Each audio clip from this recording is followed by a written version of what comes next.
Terjemahan Quran Surat Al-Baqarah ayat 257. Allah pelindung orang yang beriman. Dia mengeluarkan mereka dari kegelapan kepada cahaya dalam kurung iman. Dan orang-orang yang kafir, pelindung-pelindungnya adalah setan yang mengeluarkan mereka dari cahaya kepada kegelapan. Mereka adalah penghuni neraka. Mereka kekal di dalamnya. Ayat ke-258. Tidakkah kamu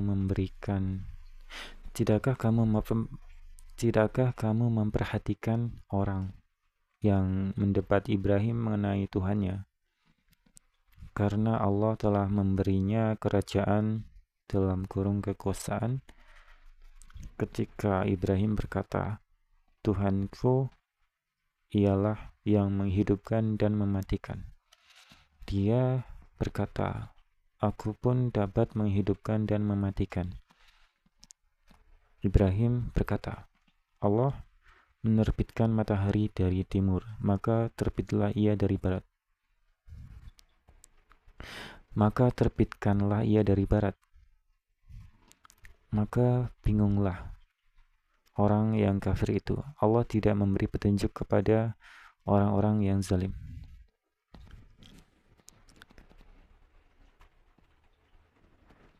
Ayat ke-259. Atau seperti orang yang melewati suatu negeri yang bangunannya telah roboh hingga menutupi reruntuhan atap-atapnya. Dia berkata, bagaimana Allah menghidupkan kembali negeri ini setelah hancur. Lalu Allah mematikannya dalam kurung orang itu selama 100 tahun. Kemudian membangkitkannya dalam kurung menghidupkannya kembali. Dan Allah bertanya, berapa lama engkau tinggal di sini? Orang itu menjawab, aku tinggal di sini sehari atau setengah hari. Allah berfirman, tidak, engkau telah tinggal 100 tahun. Lihatlah makanan dan minumanmu yang belum berubah, tetapi lihatlah keledaimu yang telah menjadi tulang belulang. Dan agar kami jadikan engkau tanda kekuasaan kami bagi manusia. Lihatlah tulang belulang keledai itu, bagaimana kami menyusunnya kembali, kemudian kami membalutnya dengan daging. Maka ketika telah nyata baginya, dia pun berkata, saya mengetahui bahwa Allah Maha Kuasa atas segala sesuatu. Al-Quran Text Message. Sebelum itu saya ingin membaca keterangan dulu. Keterangan nomor 98 menurut sebagian riwayat adalah Namrus, Raja Babilonia.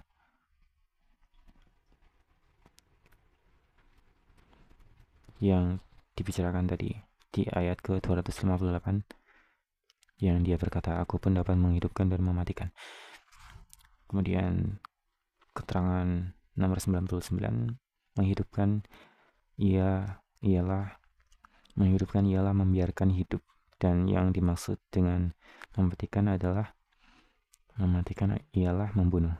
Perkataannya itu untuk mengejek Nabi Ibrahim alaihissalam.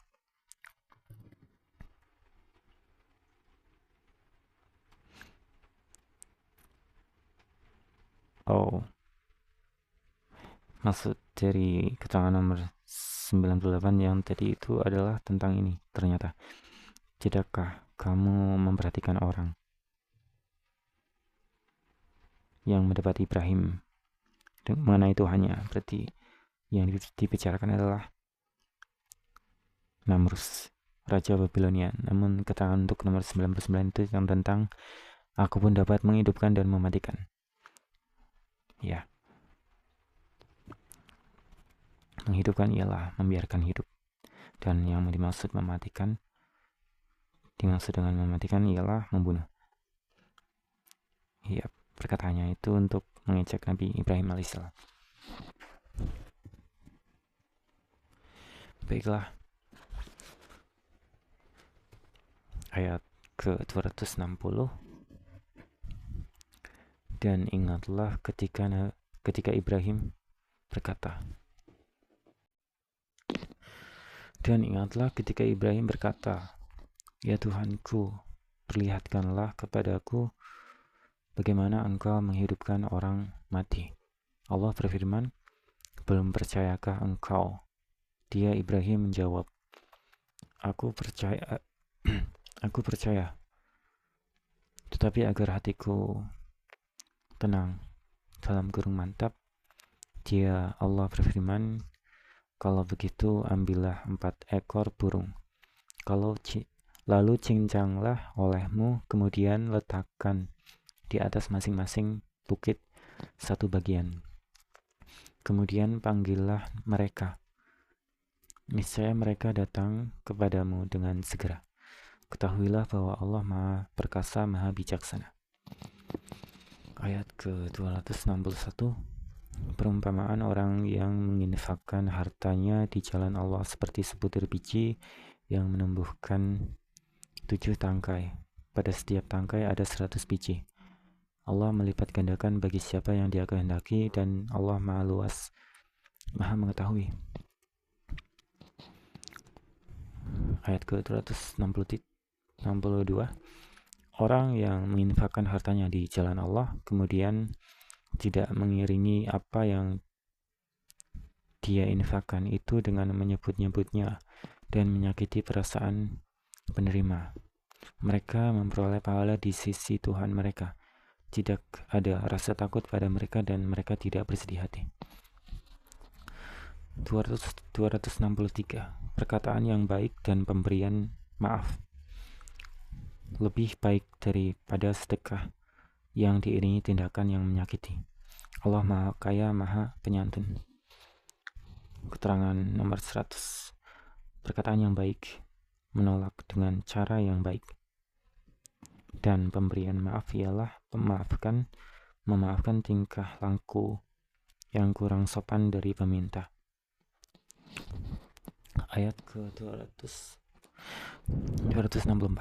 Wahai orang-orang yang beriman, janganlah kamu merusak sedekahmu dengan menyebut-nyebutnya dan menyakiti perasaan penerima, seperti orang yang menginfakkan hartanya karena ria, dalam kurung pamer, kepada manusia, dan dia tidak beriman kepada Allah dan hari akhir. Perumpamaannya, orang itu seperti batu yang licin yang di atasnya ada debu. Kemudian batu itu ditimpa hujan lebat, maka tinggallah batu itu licin lagi. Mereka tidak memperoleh sesuatu apapun dari apa yang mereka kerjakan, dan Allah tidak memberi petunjuk kepada orang-orang kafir.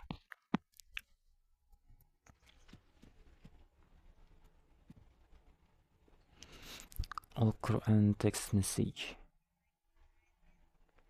Ya, ini sepertinya belum dibaca tadi. Baiklah, saya akan membaca bagian ini dulu. Al-Quran Text Message. Di antara keistimewaan turunnya Al-Quran yaitu Al-Quran tidak diturunkan keseluruhannya sekaligus dalam sekali waktu, tetapi diturunkan sedikit demi sedikit selama masa risalah kenabian, baik berupa ayat-ayat maupun surah-surah. Hikmah di balik hal itu adalah agar kaum muslimin mudah membacanya, menghafalnya, memahaminya, dan mengamalkannya dalam kehidupan sehari-hari. Hal itu dijelaskan Allah Subhanahu wa Ta'ala melalui firman-Nya. Dan Al-Quran kami turunkan berangsur-angsur agar engkau Muhammad membacakannya kepada manusia perlahan-lahan, dan kami menurunkannya secara bertahap. Al-Isra ayat 106. Kemudian bagian sini, keistimewaan lain yang dimiliki Al-Quran adalah adanya latar belakang masalah yang menjadi faktor turunnya suatu ayat. Hanya saja kita memang tidak dapat menyamaratakan bahwa setiap ayat Al-Quran selalu didahului sebab-sebab atau kisah-kisah tertentu yang melatar belakangi turunnya ayat tersebut. Hal itu karena sebagian ayat memang turun akibat adanya faktor tertentu, sedangkan sebagian ayat yang lain benar-benar turun sebagai permulaan atas suatu permasalahan, turun tanpa adanya sebab atau kisah tertentu.